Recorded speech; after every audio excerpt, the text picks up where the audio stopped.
Heute gibt es die erste und bisher einzige Anti-X-Bogen-Doku in ganz Clash Royale, denn es gibt ein 32-minütiges Video darüber, warum der X-Bogen niemals in Clash Royale gut sein sollte und schlecht für das Spiel ist. Und genau diese fakten-evidenzbasierte Dokumentation über die schlimmste Karte im ganzen Spiel werden wir uns jetzt reinziehen und hoffentlich werde ich euch danach alle davon überzeugen, dass diese Müllkarte der größte Schmutz ist und das nochmal wissenschaftlich fundieren.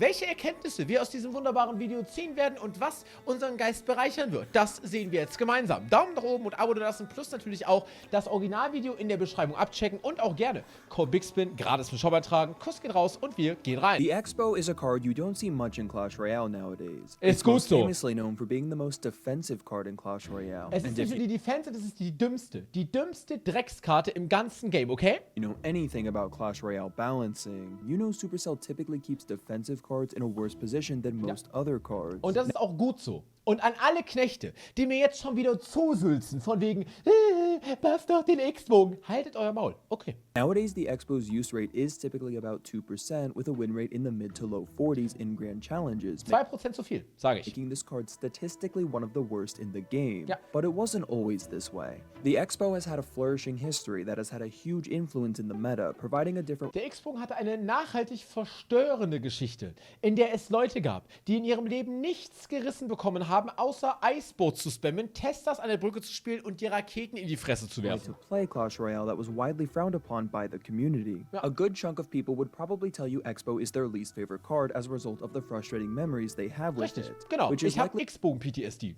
Wäre meine Diagnose. why, despite the subpar rates, does not receive a buff. Its last balance change was in 2020 and has just sort of been phasing out since then. So let's talk about the history of this card. Observe the decks it's been in, its ups and downs, observe the impact it's had Das on war the gerade die beste Szene des ganzen Videos. game, and how it ended up where it is today. The Expo is one of the 42 OG cards in Clash Royale, meaning it's been in the game since the very first day of beta. This was one of the many cards inspired by a defensive building in Clash of Clans. The Expo was one of the more expensive buildings in Clash Royale at 6 Ja, Elixir, the 6 same as the Elixir. Cannon and the Mortar. The Expo boxed out both of these buildings for obvious reasons. Although the Cannon had more health than the Expo had much more range, being able Also man muss sich damals vorstellen, die Kanone war auch schon die reinste Psychose. Die hat 5 Elixier gekostet und hat mehr als 1,5 Mal so viel Leben gehabt wie der X-Bogen. Aber das hier ist der Anfang vom Ende der absoluten Frechheit. to snipe a Princess Tower from the user's side of the river. Was ist das? And wenn ich although das the schon Mortar wieder could sehe? also Ich do this, raste the aus. Expo had a higher DPS and was the only building of the three that could target air troops. Der konnte Luft angreifen. Und an dieser Stelle möchte ich, dass ihr alle eure Luft anhaltet und euch diesen Gedanken einmal bitte in euer Gehirn einpflanzt. Der X-Bogen konnte Luft angreifen, ja? Die haben die Karte rausgebracht und er konnte Luft angreifen. Können wir darüber sprechen? Die Kackkarte kam nicht mal mehr an der Brücke. Die wurde nur defensiv gespammt von den ganzen Vollidioten. Cannon and Okay. Mortar both saw little to no usage in top ladder, while Nun, the warum Expo wohl? had a staggering 28% use rate. It could Damals, du möchtest damals nicht Clash Royale. Wer sich denkt, schade, dass ich 2016 nicht gespielt habe, vergiss es. Wenn du so bis Sommer noch nicht gespielt hast, dann erst der Clash Royale installiert hast, dann ist das deine Prime gewesen, weil der X-Bogen hatte eine über 1/4-prozentige Nutzungsrate, also double as a 27%. defensive building and a win condition. Hier It oben. was considered to be a very strong card. Because of the 13 tile range it had, you could place it 3 tiles from the bridge and it would still reach the opponent's tower, allowing Guckt euch das an. Seht ihr das? Sowas machen heutzutage nur noch die größten Vollidioten, die mit ihren fetten Fingern den X-Bogen nicht richtig aufs Feld bekommen kann. Drücken dir deine Holzschmale rein und du kannst trotzdem nichts dagegen tun, weil die einen Pissbogen, der deine ganzen Bodentruppen weglasert, auf der anderen Seite haben. Ja? Damals war das Meta. Du konntest diese Karte so einsetzen, den Tester davor gefüllt und eine Kanone davor packen und es hat funktioniert. Was für eine Frechheit. for defensive buildings to be placed in front of it while it shot the tower. musst du dir It mal also reinziehen. had a deploy time of 3 seconds, forcing a very quick reaction because it could lock Habt ihr das gerade gesehen?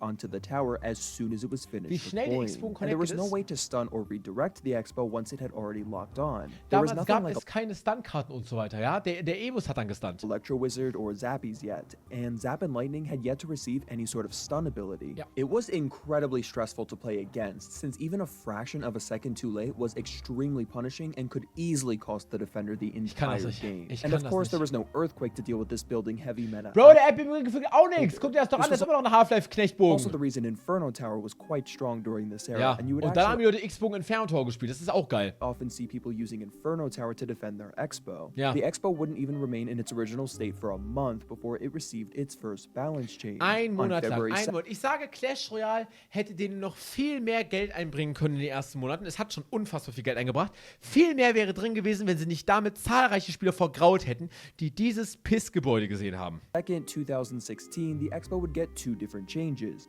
It would lose 15% of its hit points, meaning Richtig. a rocket would now fully take it out. It would also Ja, lose its solche ability Zeiten gab es mal. Es gab mal Zeiten, in denen war die Welt fair. Da hast du einen Rocket auf den X-Bogen gehauen, der X-Bogen war tot. Heutzutage trotzdem 200 Damage. Völlig ohne Grund. to target air troops, which at the time was certainly a nerf. But thinking about it long term, might be arguable that that's considered a rework since cards like Lava Richtig. Hounds that would be added later could have been good counters to Expo if it could still attack air. The cannon and mortar also got elixir reductions, leaving the Expo as the only 6 elixir building. The Expo was still quite good, maintaining a 16% use rate in top ladder after the balance changes. Er wurde immer noch but von only 16% aller Leute gespielt, trotz 15% weniger Leben. Was ist das? 1 week after this set of balance changes, the game would get another set of balance changes, nerfing the Expo again. Wichtig. February 9th, the Expo's Und da haben sie seine Range genervt, glaube ich. deploy time would be increased from 3 seconds to 5 seconds, giving the opponent much more time to react. Sehr, This sehr nerf wichtig. was much more devastating than the previous nerf, and thus the use rate dropped to only 5%. The card da certainly gehört die wasn't Karte- dead, but nee, nowhere nicht mal da near as gehört sie hin. powerful as it used to be. Regardless though, a lot of people were complaining about the Expo, pointing out how unfun the game felt with such defensive cards like Expo being viable. It was not a card that made the Ich game kann das feel nicht. fun. Ihr müsst euch vorstellen, damals gab es keinen Tiebreaker. Wenn ein Spiel keine Türme gefallen sind, dann war das so. Dann war es ein Unentschieden. X-Bogen-Spieler, X-Bogen-Mains, haben 10 Games hintereinander gedrawt, weil sie es nicht gecoated bekommen haben, die gegnerischen Turm zu holen, aber natürlich selber auch nie jemand durchbrechen konnte. Back in these days, overtime was only 1 minute instead of the 2 to 3 minutes that it would be later. And since there was no form of tiebreaker, Ja. it was common for a lot of matches that involved Expo to simply end in a draw. Hier haben To wir's. quote Supercell, Die they haben eine stated, Stunde gespielt und sie haben ihren Account einfach meditieren lassen. Der ist einfach meditiert. Der hat einfach nichts gemacht. Kein Win, kein Loss, 10-mal Draw. Cool. a core design philosophy of Clash Royale is offense over defense. We've always found gameplay based on attacking rather than defending to be much more enjoyable to play and entertaining to watch. Warum ist die Karte dann drin?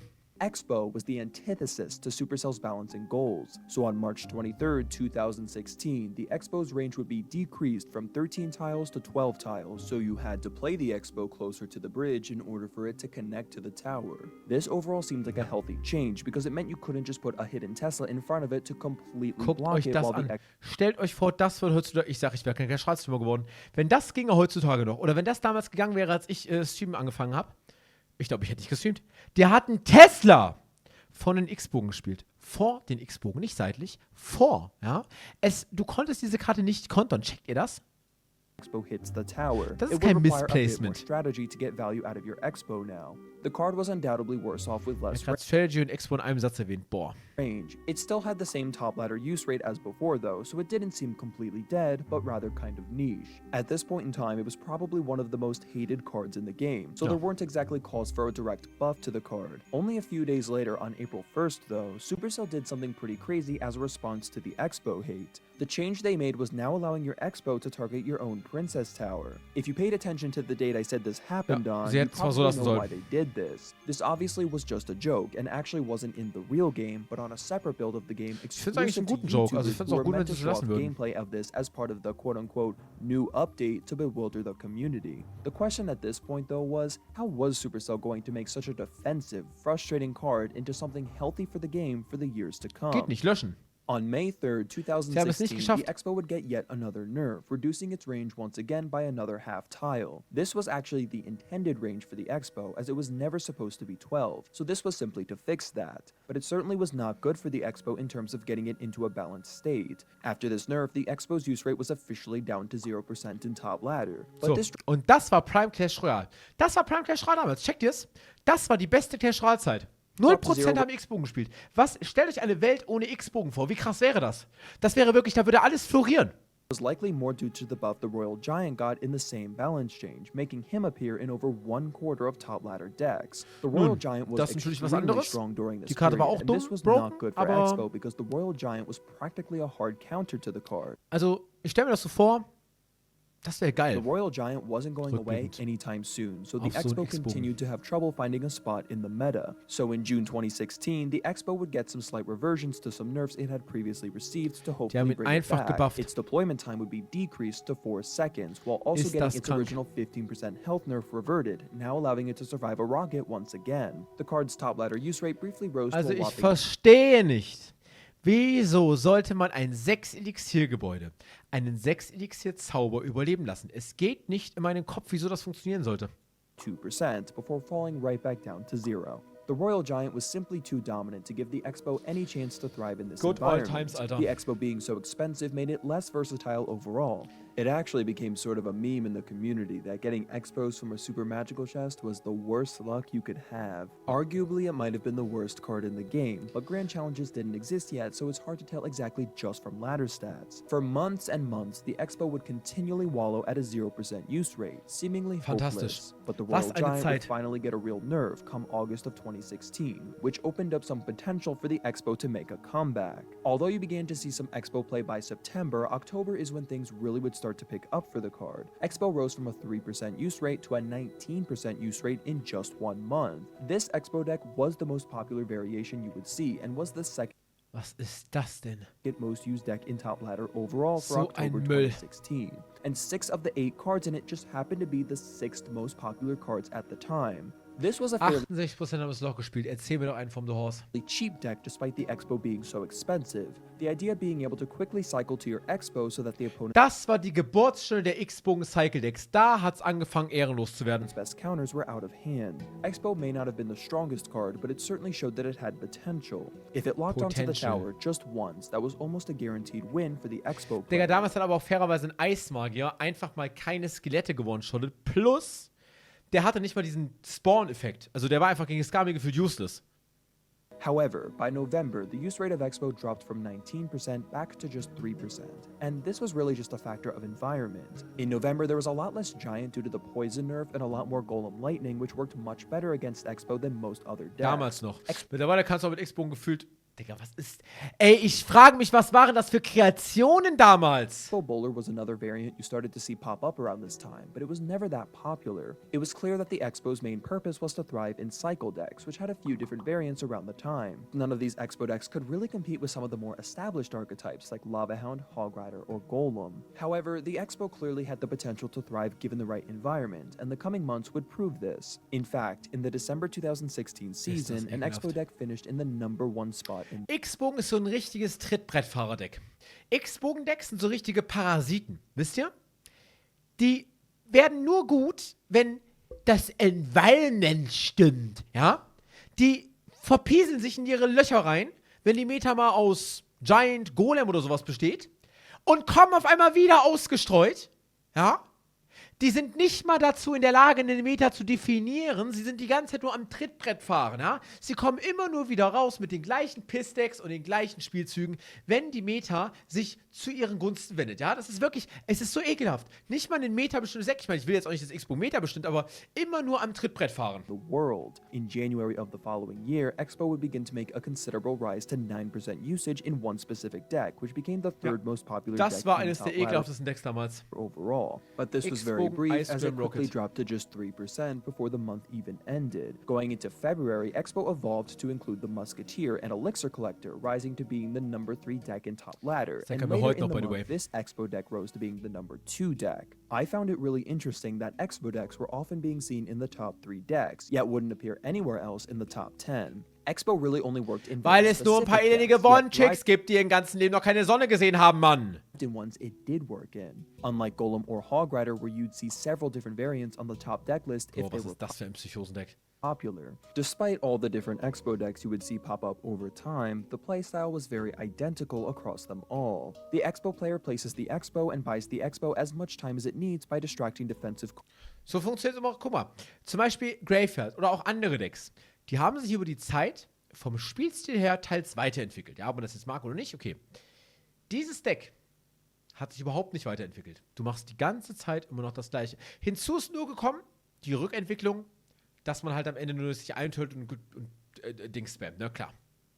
cards with cheap cards. Even if the Expo only has a fraction of its health by the time it locks on, it's basically GG. Not to mention, the Expo could also double as a pretty good defensive building. Ich habe gerade Cycling spells Albträume. was also part of Expo's playstyle. Fireball and Log were both very popular spells, almost always seen with the Expo. Since most Expo decks could be cycled through faster than other decks, it was easy to get 3 or 4 Fireballs on the opponent's tower once double Elixir hit in about 20 seconds. The Inferno Tower was often seen with the Expo as well to deal great damage to tanks. This card was very important since Expo was not a good tank killer, and cheap cards like Archers and Mega Minion were of course not meant to be relied upon for dealing with tanks. However, in March 2017, Supercell would accidentally kill the Expo alongside a new update. Now there isn't a lot of details or information here, but I've put a lot of research into trying to figure out exactly what happened. I'll try to explain it the best I can. Basically what it seems like is there was a bug that severely increased the amount of time it took for the Expo to change targets. The way the Expo would change targets was completely messed up when other troops were around it, killing troops that the Expo was trying to target. Das war geil. This especially made it suck when it was going against Skeleton Army or Graveyard. This bug was only in the game for 3 days before it was fixed, so I couldn't Der besten Tage des Spiels. even find any footage on Ich YouTube. kann mich sogar noch daran erinnern, da haben die auf Twitter wieder rumgeheult, diese ganzen X-Bogen-Spieler. Aber gut, fairerweise, wenn so eine Änderung natürlich durch einen Bug auftritt, selbst X-Bogen hat das Recht, sich darüber zu beschweren. Of the Expo during this brief period. However, the Archers were also affected by this bug, and as you can see, their targeting was completely messed up, preventing them from Katastrophe. killing swarms of troops. Was ist This das is basically denn? what was going on with the Expo. I wish I knew more about this bug, but unfortunately, that's really all I have. This was only in the game for 3 days before it was fixed, and in the fixing process, its hit speed was decreased from 0.3 seconds to 0.25 seconds. Its first hit attack speed was also decreased. 1/20th of a second may sound like nothing, but this increased its Das total ist so DPS huge. by 17%, which came to really help this card. Die haben die Karte gebufft ohne Sinn. As we go through 17%. 2017, the Expo archetype would continue to widely stay the same, getting slight substitutions as the meta developed. You would see some dwindle in its popularity in the coming months due to Golem Night Witch, Bridge Spam, and Three Musketeers So Heal geile dominating Decks, the game so geile Decks, aber dann X-Bogen. from May through the beginning of August. So in August, the Expo would get a deploy time decrease from 4 seconds to 3.5 seconds. Also this month, Clash Royale saw its first ever 20-win challenge, and this Expo deck was very popular in this challenge. Was ist das denn, Digga? Ich kann mich zum Glück nicht mehr daran erinnern, dass das Leute gegen mich gespielt haben. Ich kann mich in die ersten 20 Siege-Challenge noch erinnern, aber das, nee. Having no defensive building, instead replacing the Inferno Tower with Inferno Dragon to take care of tanks, with the main advantage being that it's 1 elixir cheaper and every elixir counts when you're trying to keep the deck cheap. Although the deploy time buff certainly did help the card, Expo was still pretty niche. At least it would be until October 2017, where one balance change would completely change the course of the card practically overnight. On October 9th, 2017, the hidden Tesla would finally get some attention in the balance changes. It was a card that for a Der Anfang vom Ende. Ihr müsst euch vorstellen, bis hierhin war noch alles okay, alles noch tutti frutti. Dann kam der Tesla. Und seitdem schlagen wir uns mit denselben Plagen rum. while was considered to be awful, so it was time for a rework. It would hit slower now, but do 41% more damage than before. This change made the 41% Tesla very strong. And it turns out, the Tesla worked way better in Expo than Inferno Tower or Inferno Dragon did. The Tesla wasn't as great as taking out tanks, obviously, but it still got the job done, and was far superior at picking off small troops than the Inferno Tower could ever hope to, especially given that it now one-shot minions. Not to mention, it did have that unique ability to be completely immune Merkt to ihr, wie any mit form jeder of Minute mehr Leben aus mir weicht? damage when it was not attacking and hidden underground. So for example, if you had a Tesla and Expo at the bridge and they rocket it, they could damage the Expo but not hit the Tesla. Then you could cycle back to der another Expo Expo stirbt and zusätzlich still noch. have Geil. that original Tesla there to help. Expo's use rate quickly rose in top ladder from 4% to 12%. These two decks became very popular. You had your standard 12? fast cycle Expo deck, but 12% hier also oben. this incredibly Ein defensive an der Hürse. Wizard Rocket Tornado deck. Tesla definitely had more trouble dealing with the Golem than the Inferno Tower did, but it worked better in just about any other circumstance. However, the meta was certainly not done developing yet. This Expo deck was floating around in challenges as well as Was being ist used by a couple das players denn? in top Niemand hat ladder, das gespielt damals, Digga. Was denn das? incorporating the overpowered Goblin Hut. And you would still see a lot of Expo with Elixir Collector as well. But towards the end of 2017, one of the, if not the most iconic Expo deck ever would begin to rise. This would later be known as Todwig Data, der Heslon. Expo 2.9, consisting of these specific 8 cards averaging to 2.9 Elixir. At the time, nobody could expect the long-term impact this deck would have on the game. It wasn't seen as any more special than any of the other decks at the time, Allerschlimmste. but this deck was still unique. It was the cheapest Expo deck that was popular, which allowed for a much faster cycle than Das Deck hat ein australischer Spieler namens Todvik Data erfunden. Er ist schuld an any allem. of the other popular ones. Er war der It was the beste most Xbox-Spieler popular der one Welt. in December and January the following year. You would still see Mega Minion instead of Skeletons a lot of the time, but the Skeleton variant was only becoming more and more popular as time went on. By the end of January, beginning of February, Expo 2.9 was the number 2 deck in the game, spotted being used by 28 of the top 200 ladder players, just barely behind Mega Knight Zapbait, and the Expo itself was up to a 17% use rate, almost Das war wirklich die schlimmste Zeit. Das war die schlimmste Zeit. Das war die allerschlimmste. Ich kann mich erinnern, es ist so schlimm gewesen. exclusively appearing in Expo 2.9. When we look at the Grand Challenge statistics from March 2018, Expo 2.9 was by far the most popular deck. It had a 58% win rate too, which is very high. Lemon Tree kam erst nach Todvik Data. Todvik Data, ich mag den nicht. Auch persönlich nicht, aber ist okay. Er ist jetzt retired, seit Jahren zum Glück. Aber dieser Typ hat X-Bogen damals perfektioniert. Todvik Data war der beste X-Bogen-Spieler auf der ganzen Welt. Dann irgendwann kam Lemon Tree. Irgendwann kam mal Lemon Tree, ja.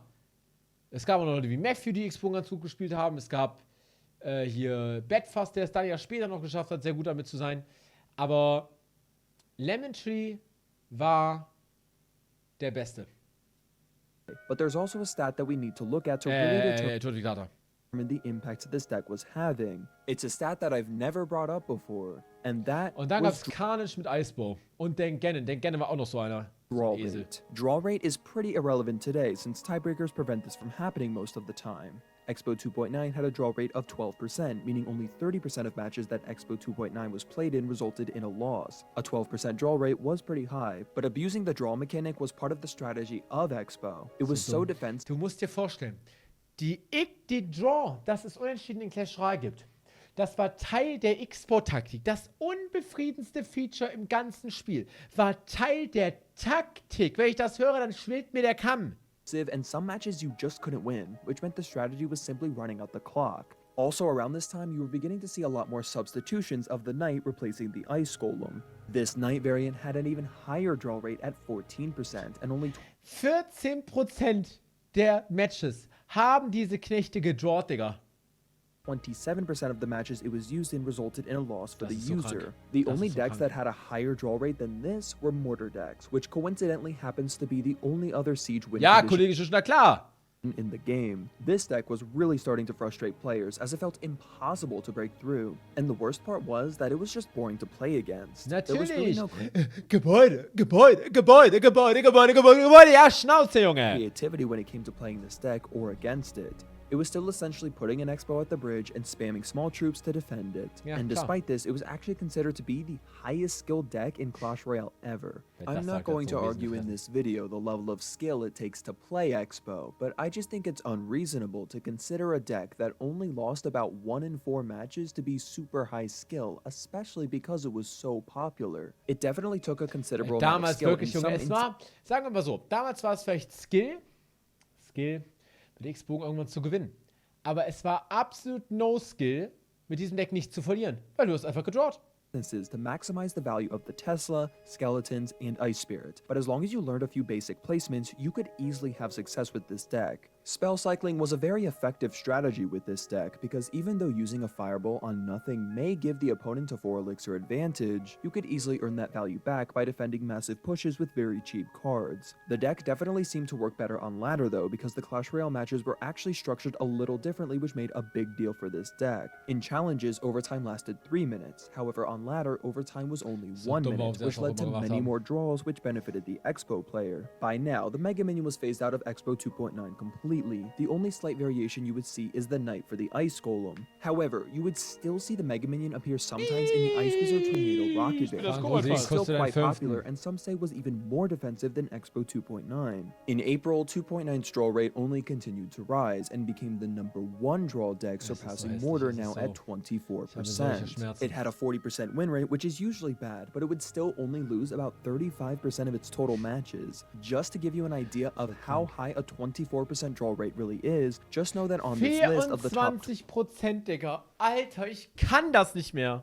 20 most popular decks at the time, the second highest draw rate on this exact day was 15% from a Hog Rider Mortar deck, and nearly half of them had less than a 1% draw rate. By May, 2.9's draw rate peaked at 25%. Although certainly no longer the most popular deck in the game, was still very prominent and notable for how defensive it was. Also by now, remember that it's been the dominant variant of Expo for at least 6 months. The next direct change to the Ein halbes Jahr lang hast du in Ladder gespielt, du hast um dein Leben geschwitzt.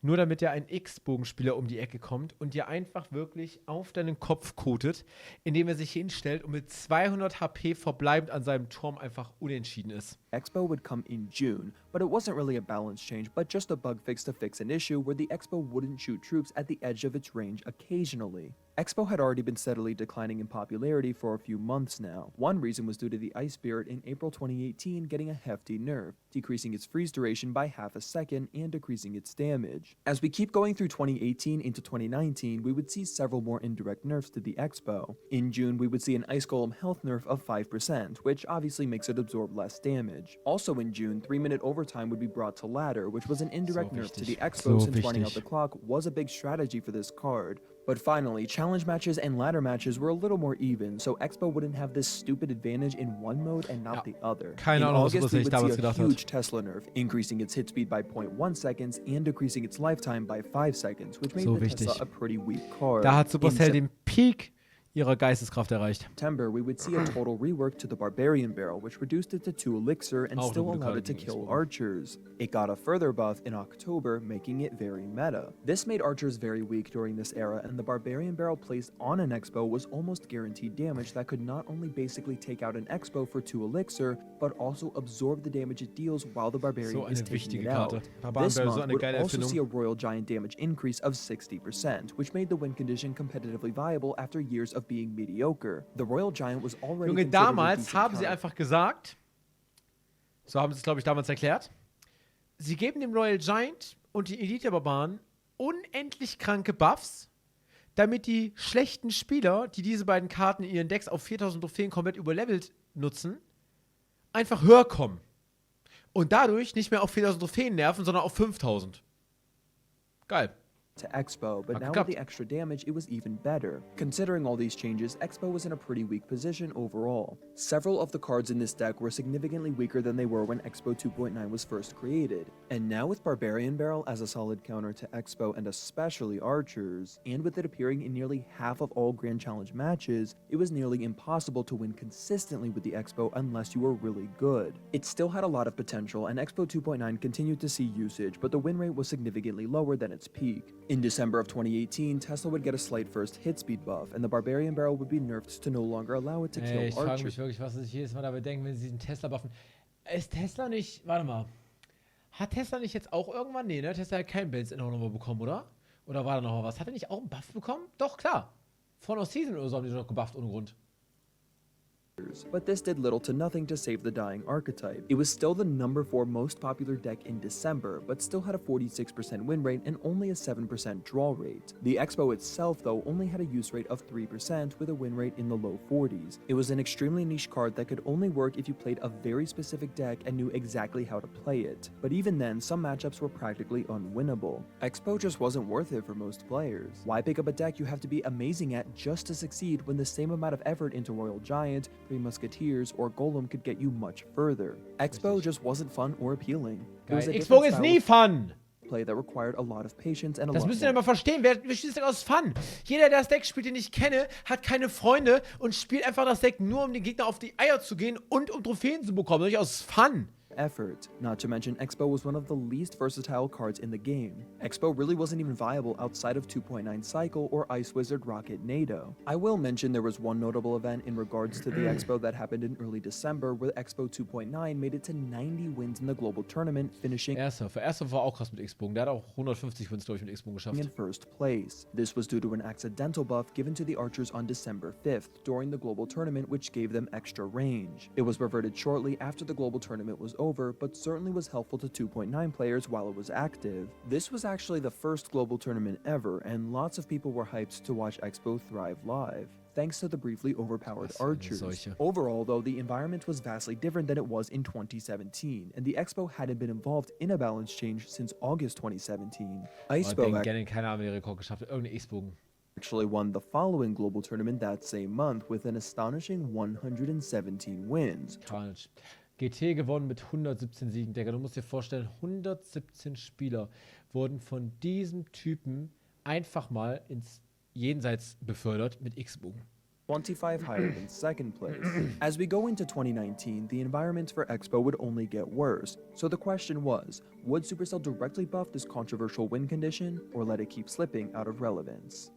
The Expo's rates didn't really change for the first few months of 2019, but in March, Supercell would directly buff the Expo after over a year with no changes. All it simply was buffing its health by 4%. Even Das ist so ein krankgestatter Buff einfach. though it was a relatively small buff and the card's rates were already low, players were quite upset Digga, at das this. Problem ist halt, wenn du eine Karte, die mit 4% Leben noch 500 Schaden machen kann, um 4% bufft, dann kracht es.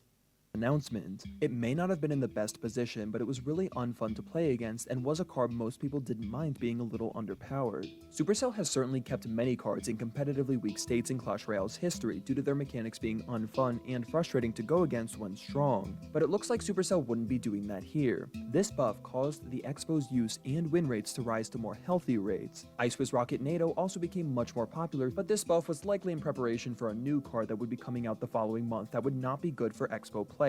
April 2019 would see the release of the Earthquake. A previously outruled card would make its way into the Clash Royale arena, and this card's specific function would be to counter buildings. It did quadruple the amount of damage to buildings than it did to troops. This means it would take out more than half of the Expo's HP for just 3 elixir. You could also damage the ground tower with the Expo, dealing as much damage as a -1 level fireball would do. Earthquake wasn't too strong nor too weak upon release. It was actually quite a balanced card. Luckily for Expo players, the use rate was fairly low, so it wasn't a huge worry for now. And remember, even at 1/4 of its HP, you can't really ignore an Expo, so it's not like Earthquake was a hard counter. A few months later would be another very good period for Expo. In August 2019, the P.E.K.K.A.'s range would be doubled, making it very strong. Now, why would some random P.E.K.K.A. buff be worth bringing up in an Expo video? Haben die Well, nicht because P.E.K.K.A. X-Bogen gespielt? the P.E.K.K.A. was so meta-controlling this season, a lot of other archetypes simply weren't that viable. However, Expo Cycle was probably the P.E.K.K.A.'s best counter, so a rise in P.E.K.K.A. saw a correlative rise in Expo to deal with it. A nerf to the Barbarian Barrel also came this season, Ja, ich muss ja niesen, weil ich schon wieder Krankheiten von dem Video bekomme. which was very helpful for the Expo as well. Even Expo Elixir Pump, or Pump Bow, was making a small comeback. The following month in September, even though the P.E.K.K.A. got nerfed, the Executioner would go through some major changes, making it very der war strong. so krank. Nonetheless, Expo didn't suffer too much during this period either, but it was interesting exactly how different the performance was depending on the section of the game you were in.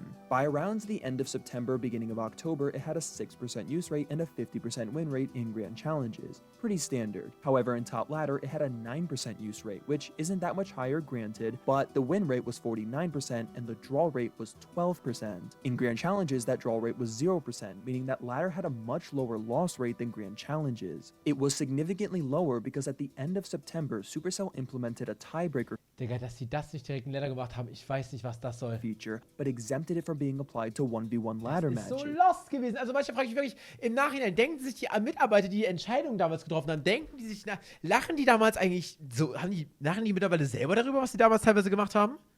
The Expo archetype was certainly the most affected by this tiebreaker change, since running out the clock wasn't enough to avoid a loss anymore. This new system wouldn't be applied to ladder matches until November. However, in October, the Elixir Golem would come out, and Expo certainly suffered a lot during this era. Richtig! It had worse rates from when it had 4% less Auch mal health was 6 Positives am months Ego-Lem. prior. It did recover after a few Elixir Golem nerfs back to a 5% use and 45% win rate by January. But now that tiebreakers were officially applied to ladder, some players initially expected this to hurt the Expo quite a bit, but if anything, it did the opposite. This new rule rewarded Expo players to sit back, defend, and not have to worry about taking a tower, making sure to consistently cycle spells and stay just a little bit ahead. I can assure you though, players were not happy about this new game rule and the playstyles that it allowed for. It was definitely controversial, and it was mainly due to the Expo. In March 2020, the Expo would be given an indirect nerf. Diese because now the Arena, Earthquake die hat manche Leute dazu gebracht, dass sie brechen mussten. Also so. Weil die Arena einfach die Leute oben schwindelig gemacht, weil die gefahren ist. Imagine.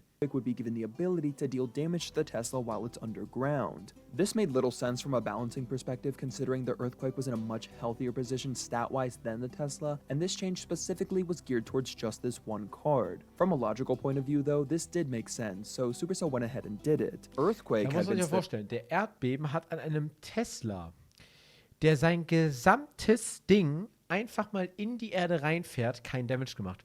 Das muss man sich mal reinziehen. steadily rising in popularity. Also ich meine, klar, wir haben in diesem Spiel Drachen, wir haben Wesen, die Fledermäuse spawnen und so weiter. Aber Bro, so ein bisschen Logik ist ja wohl noch, oder? a while as a result of many different factors. Part of this demand for Earthquake was due to the rise of the Barbarian Hut and Bomb Tower in early 2020, and the demand would only rise when the Goblin Hut got a massive buff in April, causing it to be extremely overpowered. The Earthquake's use rate skyrocketed in April because of this, and the Expo saw a correlative fall. Around this time, you were beginning to see much more of the Ice Wizard Tornado Rocket variant though. Rocket cycling was a go-to strategy when dealing with a constant flow of earthquakes. In May, the Earthquake got a slight rework which heavily favored the Expo, because although now it would do 11% more damage to troops, it would do about 17% less damage to buildings. So even though this rework made the Earthquake even stronger overall since it was now in about a quarter of all decks, it was less effective against the Expo now. Tornado got a rework in May, Warum lassen sie den Apple nicht einfach so? giving it much more pulling power and allowed it to deal damage to towers only at the cost of its duration. This rework did slightly hurt the card overall, but certainly not with Expo, and Ice Wizard Tornado remained very popular. There wasn't much development in Expo for the rest of 2020, but it was slowly creeping up more, and by Guckt euch das an. Guckt euch dieses Spielfeld an. Wenn Supercell das als erstes Bild bei der Werbung im App Store einblenden würde, würde kein Mensch mehr dieses Spiel downloaden.